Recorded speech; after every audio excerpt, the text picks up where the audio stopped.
Hi అండి. మీరందరూ ఎలా ఉన్నారు? మీరందరూ బాగుండాలని నేను మనస్ఫూర్తిగా కోరుకుంటున్నానండి. ఇప్పటివరకు ఫ్రైడ్ రైస్ చేసి ఇప్పుడు ఎక్కడికెళ్తున్నా అని చూస్తున్నారా? ఇప్పుడైతే మీకు సర్ప్రైజ్ అనుకోండి. ఎందుకంటే మా ఊరికైతే డిప్యూటీ సీఎం గారైనటువంటి శ్రీ కొణిదెల పవన్ కళ్యాణ్ గారైతే 24వ తారీఖునైతే రాబోతున్నారండి సోమవారం. మా ఊరి చివర ఉన్నటువంటి పెద్ద చెరువు నీట్‌గా శుభ్రం చేయించి హెలికాప్టర్‌లో అయితే అక్కడైతే ల్యాండ్ అవుతారంటండి. అంతకుముందు రోడ్ మ్యాప్ అయితే వేయడం జరిగింది. దాన్ని ఎందుకో అనివార్య కారణాల వల్ల దాన్ని క్యాన్సిల్ చేసి హెలికాప్టర్ ద్వారా అయితే మా ఊరికి ల్యాండ్ అవుతున్నారు. ఇక్కడి నుంచి అయితే మన పక్కనే ఉన్నటువంటి మా ఊరి పక్కన జగన్నాథపురం అనే గ్రామంలో మెట్ట మీద అయితే అభివృద్ధి పనులకైతే శంకుస్థాపన చేయడానికైతే వస్తున్నారండి. అది ద్వారకా తిరుమల మండలం అండి. ఆ జగన్నాథపురంలో మనకి అభివృద్ధి పనుల కోసమని శంకుస్థాపన చేసిన తర్వాత పర్యటిస్తారంట. దానికోసమని మా గ్రామంలో అయితే ల్యాండింగ్ పాయింట్ అయితే ఇవ్వడం జరిగిందండి. ఇక్కడ హెలికాప్టర్లో ల్యాండ్ అయిన తర్వాత ఇక్కడ నుంచి లక్ష్మీ నరసింహస్వామి ఆలయానికి అయితే వెళ్తారండి. ఆలయం జగన్నాథపురం గ్రామంలో ఉందండి.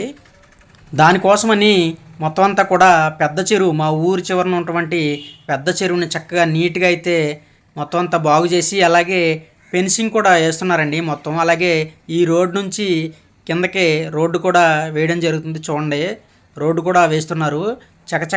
చక్కటి పనులు అయితే చేస్తున్నారండి. ఇక్కడ ల్యాండింగ్ అవ్వడానికి హెలికాప్టర్ చుట్టూ కూడా కంకర తోటి మన రోలర్తో తొక్కించి చక్కగా రౌండ్ పాయింట్ అయితే చేయడం జరుగుతుంది. అలాగే ఇక్కడ ల్యాండ్ అయిన తర్వాత కొంతమంది జనం కూడా తోపులాట కూడా ఉండకుండా ఫెన్సింగ్ కూడా అయితే తయారు చేస్తున్నారండి. చుట్టూ కూడా ఒక రౌండ్ సర్కిల్లో ఏర్పాటు చేసి అక్కడ ఫెన్సింగ్ కూడా తయారు చేసి పెడుతున్నారు. దీనికి చక్కగా చుట్టుపక్కల గ్రామాల కుర్రోళ్ళు, మా ఊరి కుర్రవాళ్ళు కూడా చూడడానికైతే రావడం జరిగిందండి. ఇక్కడ చాలామందికి పని కూడా కల్పించడం జరిగింది.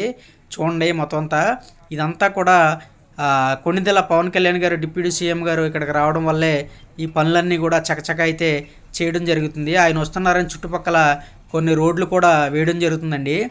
పంగుడుగూడెం రోడ్డు కొంత, అలాగే ఆరిపడి దెబ్బల నుంచి వచ్చే రోడ్లు కూడా కొన్ని బాగోని కారణంగా కొన్ని రోడ్లు కూడా బాగు చేస్తున్నారు.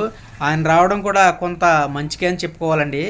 ఇక్కడ ల్యాండ్ అయిన తర్వాత ఇక్కడ నుంచి ద్వారకా తిరుమల మండలం జగన్నాథపురంలో ఉన్న లక్ష్మీ నరసింహస్వామి టెంపుల్కి అయితే వెళ్తారండి. మొదటగా చూడండి, ఇదంతా కూడా చక్కగా చదును చేశారు. జేసీబీలు, ట్రాక్టర్లు కూడా 2 రోజుల నుంచి అయితే పని కూడా చేస్తున్నాయి. ఇక్కడ చకచక ఆయన వస్తున్నారని అధికారులు కూడా వచ్చి ఈ పని అంతని కూడా చక్కగా చూస్తున్నారండి. ఈ రోడ్డు అంతా అయిన తర్వాత కూడా మీకు చూపిస్తాను, అది కూడా చూడండి ఒకసారి. జనం కూడా సాయంత్రం సమయం ఇప్పుడైతే టైం వచ్చేసి 4 గంటలు అయితే అయింది అండి. 4 గంటలు కూడా ఇంకా పని జరుగుతుంది. నైట్ కూడా పని జరిగినట్టుంది. ఈ రోడ్డు అంతా కూడా చక్కగా వేశారు. అలాగే మీకు చెప్పాను కదండి, హెలికాప్టర్ ల్యాండ్ అయ్యే స్పాట్ ఉందండి. ఇలాగ కంకరతో వేస్తున్నారండి. అది కూడా అయితే పూర్తి చేయడం జరిగింది.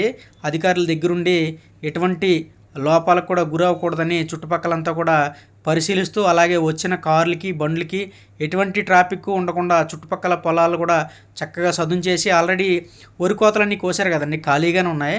వాటిలో అన్నీ సదును చేసి ఆ కార్లు కూడా పెట్టుకోవడానికి చక్కగా అయితే సదిరారండి. చూడండి, జేసీబీలు, రోలర్లు ఇలా అన్నీ కూడా పనిచేస్తున్నాయి. మీరు చూడండి ఒకసారి. ఇదంతా కూడా ఒకసారి చక్కగా చూస్తూ ఉండండి. ఇక్కడ ఈ విధంగా మా ఊరికి పవన్ కళ్యాణ్ గారు రావడం మాకు మంచి అనుకుంటున్నాను. ఇది ఆయన రావటం రెండోసారి అండి. అంతకుముందు ఒకసారి మా ఊరి మీదుగా నడిచి కూడా ఆయన వెళ్ళడం జరిగింది. ఇక్కడికి రావడం ఇదైతే రెండోసారి అండి. మీరందరూ కూడా ఆ వీడియోని అయితే లైక్ చేయండి, చూస్తూ ఉండండి. అలాగే పవన్ కళ్యాణ్ గారు వచ్చిన వీడియో కూడా అప్లోడ్ చేస్తాను. ఇంకా రాలేదు కదా, ఆయన వచ్చిన తర్వాత ఆ వీడియోని తీసి మీ అందరికీ కూడా చూపిస్తాను. థ్యాంక్స్ ఫర్ వాచింగ్ అండి ఇప్పటివరకు చూసినందుకు.